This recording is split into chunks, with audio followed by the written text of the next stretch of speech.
অনেকেই সবসময় প্রশ্ন করেন বাড়িতে কোন ছবি আপনি রাখবেন।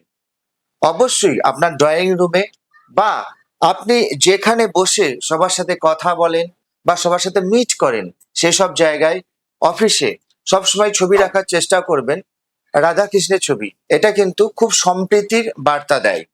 তার সাথে রাখতে পারেন উড়ন্ত পাখির ছবি।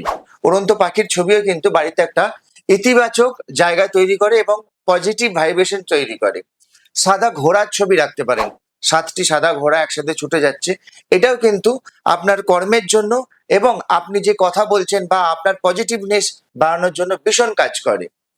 দক্ষিণের দেওয়ালে আপনি রাখতে পারেন পাহাড় বা সূর্যাস্তের ছবি। এটা কিন্তু আপনার মনকে অনেক সমৃদ্ধি করে এবং মনে একটা ভালো লাগার জায়গা তৈরি করে। আরো কিছু এরকম সুন্দর সুন্দর ছবি থাকে যেগুলো আপনি কিন্তু বাড়িতে সবসময় রাখতে পারেন। যে ছবিগুলো রাখবেন না সেগুলো একটু মাথায় রাখবেন।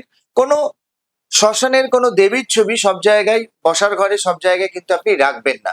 বা মহাভারতের কোনো যুদ্ধের ছবি সবসময় সব জায়গায় রাখবেন না। বা বিকৃত কোনো ছবি, যেমন কোনো রাক্ষস জাতীয় বা কোনো খুব খারাপ একটা বিতর্কিত বা বিকর্ষিত একটা কোনো মুখের ছবি। অনেক সময় দেখেন আপনারা হয়তো কোনো মুখোশ, খুব আহ, বিকৃত টাইপের মুখোশ আপনারা টাঙিয়ে রেখে দেন। এগুলো কিন্তু যতটা পারবেন অ্যাভয়েড করে চলবেন।